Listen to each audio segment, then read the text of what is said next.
and this is my TBR video.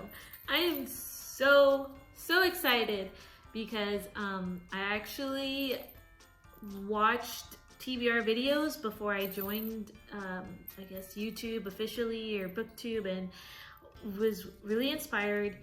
I've had this TBR video or TBR game for quite a while, so I did already previously played it and see how to work out some of these some of the rules out and everything. So I'm gonna start this year off with it, and it's huge. So let me see if I can hold it up, but I'll give you a closer look to it. Now, this is a board and it's huge. Can you see that? Oh yeah, it's huge. I'm gonna zoom in on it in a bit, but I created the, well, I used, you know, graphics from the internet to kind of help with the picture part, and then I put all of this actually on a Microsoft Word document and edited it, and my husband actually printed this out for me at his job, and I hope to, you know, make it more official looking later, but that's okay.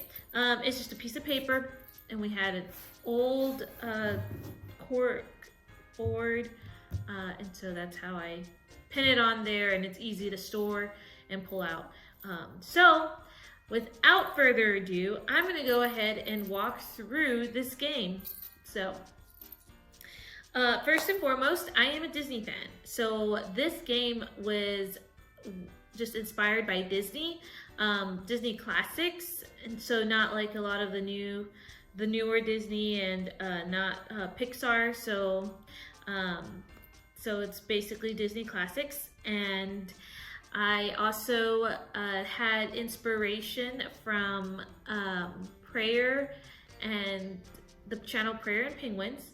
She does a TBR game, and her TBR game, she has tweaked it as well. She used to do it monthly, but now that she has a child, she does this quarterly, and I think she's due for a new video soon, so I'll be watching her. But she does like this cute little around the world penguin themed, and it was really cute, and I enjoyed that and decided to pull some inspiration from that.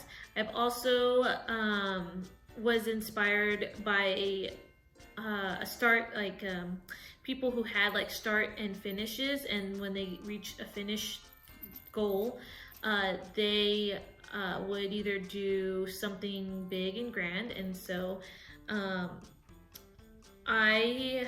since I played with my husband, and my husband's so sweet, like he doesn't read as much as I do because he's just busy, and he had to get back into reading, but he was so sweet to do this with me because I was too afraid at first to start a YouTube channel. And so I was just like, well, why don't we just play together and we can make an incentive? So we said, okay, well, whoever finishes first will have this, we'll have an extra dollar amount added. It was like $25. So that encouraged us to kind of like beat each other and win. But so I will explain a little bit more of that as we're going through the game, because you would need to know how to play it in order to see what I'm really truly trying to communicate. So I'm going to go ahead and switch over to get a close-up view of the board. Okay, so this is a close-up of the board game, and excuse the shadows. Yeah, you can totally tell it's me just holding it, but that's okay. I will try not to get as much in the way. So I'm gonna go ahead and zoom in on here. This is our starting point, and so I chose to start off with Cinderella's castle, And then you have Cinderella and her prince. And then you have the evil stepmother, well, who is the villain of that movie. So there's like 3 different pictures for each of these scenes. So you have the place, the couple, and the villain. Then we go down to Agrabah, the place. Then you have Jasmine and Aladdin. Then you have Jafar. Then you have Beauty and the Beast, Belle and her beast, Gaston. And then we go to Mulan, Mulan and Shane. You have, Shan Yu. And then you have Olympus. You have Hades. You have this spot called Rage, which we'll explain in a moment. Hercules and Meg. You have all of that. Oh, I forgot to mention the magic carpet goes up here. Then you have Notre Dame, Esmeralda, and Phoebus, I'm sorry. And then you have Frollo. Then Pocahontas and John Smith. Pocahontas' home. Then you have General Ratcliffe. Then we go to The Little Mermaid, Ariel and Eric, Ursula. Then Sleeping Beauty, Sleeping Beauty's castle, Maleficent. And last but not least, we have Snow White. We have the evil queen, Snow White and her prince. And we end off with Snow White's castle. And I purposely did end off with that, not only because the castle is like in the sky and everything, but also Snow White is what my grandmother called me as like, well, since I'm the oldest in the grandchildren on my mom's side, my grandmother gave a lot of her granddaughters a princess that she would associate us with. And so I was associated with Snow White because she was the first princess and it started it all. So just a cute little tidbit. But yeah, so Snow White holds a dear place in my heart. So that is the board. And so I am going to walk through what each of them mean. So I'm going to zoom in right here, but know that I am going to talk about all of the couples on the board, okay? Or all of the pieces. So each dot represents a prompt. And so what I have here is a die that I would roll. And so that says 6. And so I have my little character, and this is my character. I bought this, thought it was kind of cool. I like The Incredibles. My husband and I really like the second one because of just the dynamic between Mrs. Incredible and Mr. Incredible are hilarious. So this is like his and this is mine. So anyway, I rolled a 6. So I would move 6, 1, 2, 3, 4, 5, and 6. And so a green would be a regular prompt. And so my prompt, I created some cards. Okay, so these are prompts that I created. I'm going to pull one from the middle. But these were some really pretty paper that I had, and I basically just printed out different prompts on them. And so each prompt has like a name and like a topic. So this is Jolly, and that's like the little goat off of the Hunchback of Notre Dame. But Jolly, it's read a book with an emotion in the title or on the character's face. And so that would be my prompt that I would go and look for. So green is one prompt. Then you have these couples, and the couples, if I land on that, that's a mood read. And so like true love, you know, that's a feel good experience. So a mood read would be if I land on any of the couples.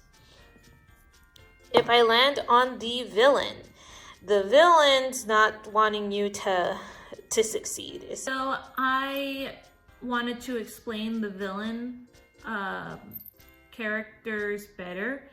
And so on the board game where it had the villains, if I land on a villain, doesn't matter what villain it is, I would have to pick 2 reading prompts. And so these 2 prompts would be read a book, okay, so Anastasia, read a book with less than 3,000 ratings. And the other one would be, okay, do you trust me? Have a spouse pick. And so I have to combine a book with these 2 prompts. So I would go to my Goodreads, find a book find maybe like 3 books that are less than 3,000 ratings, or I might just make a list of books that have 3,000 ratings or less, and I will have my spouse pick from that. And so it takes, you know, takes it out of my hands. So that's what the villain ones are. You always get 2 prompts and you have to double it up. That is the circles. And then you have little areas like here, magic carpet. If I land on here, you know, I just get to skip all of this area. Let me see that, all of that area on the board. And there are like 2 places. So there's magic carpet, and then you have Pegasus over here. All right, so over here, you have 2 villains, Hades, and then you have Shan Yu. But you also have this one. Now this one I thought would be really fun to put in for sort of a risk. But rage is if I land on rage. It's kind of like the saying rage quit. So if you land on that, you have to go all the way back to start. And any prompts you've pulled, you have to return back into the pile and start over. So none of us have gotten rage as of now, and I understand it can get very frustrating. That could be a very frustrating one, but it could also be a good one. The fact that maybe you don't like how your TBR is turning out so far. And so anyway, we'll see. Maybe actually if I get it and then find out that it's a really bad idea, then I'll fix it. But this is how it is right now. So anyway, that is the board. And so I'm going to go ahead and flip it back around and to explain the rest. So, different angle, but okay. That was the game board. And I hope I explained that well enough. But, you know, this is something that I'm interested in. I like. And I hope that no one is offended by some of the prompts that I had. I just came up with different things that I saw that other booktubers used and then tried to at best fit it with the characters within the movie. And so yeah, that's just basically it. Now, how I explained earlier with how the game board works, we would roll, my husband and I, and we had 2, he usually likes to use the big die and I use the small one, but they're both 12-sided dice, and dice, yeah. And so when we play the game, we both start at start, and we've been playing around with how many rolls we would do. And so in the past we have done like 4 rolls, and I'm a pretty fast reader, and since I'm not teaching anymore, I have more time to read, except right now the holiday season is like, there's a lot going on. But I usually read pretty much a lot of books within the month, so about 4. And my husband could get maybe 1 book done. So we compromised to doing 3 rolls, and he has a different standard than I do. He gets 3 prompts, and he gets the option to combine prompts when he can, and they don't have to be reading prompts.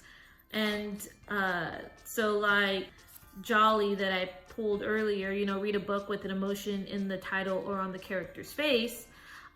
He could, if he gets this, but you know, he can't find a book that he's interested in reading, or he's finding that he won't have time to pick up another book, then he can get creative with it, and I'll help him too. But something dealing with emotion, and so maybe he would want to go and watch an emotional movie, or we can go out to a place that brought fond memories when we were dating. So it could be like a date night, and I get to benefit from it too, and that would count for the prompt. And so, but that's just his version, because I want it to make it fun for him too, and I like to compromise with that, and I like to play this game with him. I like to play it with people, but that was a compromise that we did come down with, and yeah. So for this year starting up, I thought 3 rolls would be a good start for us. And that way it's not too much, not too little, and that would give even me an opportunity to do readathons, or if I wanted to mood read, then I can.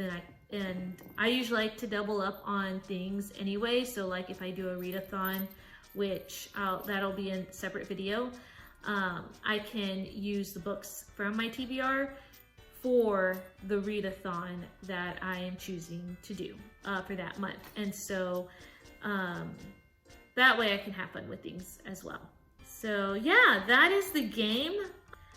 If I haven't already mentioned, we do play to win, and so my husband and I will roll, 3 times. I'll roll once and move up, and then he'll roll another. And so we obviously won't finish the whole game in 1 month. So I'll put like a little sticky washi tape on the area that we were at. And before we roll again for the continuing month, if we have not fulfilled those 3 prompts, then we would have to roll backwards however many prompts we had left. So if I fulfilled 2 prompts, but the 3rd prompt I didn't, I would have to roll back once. And that's my new starting point. And so we play however long it is until one of us gets to the finish point. And let's say if I rolled in this month, I get to the finish point. I finish in January, like finished, I will get the reward in February. So that way there is a chance to where, I might roll backwards, and yeah, and so that's kind of how we'll play. So hopefully that will make sense later on as we gameplay, as you see it. But yeah, the reward would be an extra $25 on our spending budget. So my husband and I, we try to make sure that at each month we put some money aside for us individually. So he gets a certain monetary amount and I get the exact same monetary amount. And it's not so much. It's just enough to like, hey, I kind of want to eat out with some friends this day, or oh, there's a book I really want. I wouldn't have to like worry about, you know, spending a lot of money from our banking account. We do budget every month, and so we do put things aside for certain areas. So one of those things we do for like our own spending accounts, and so that way we don't have to feel like, oh, I can't spend money this month on myself because we didn't budget for it. But if we actually budget, it helps. So anyway, this is not a finance lesson, but so that finished, whoever wins gets an extra $25 added for that month only, and then we just start over. I will see you in the next video to play my game. Thanks, guys.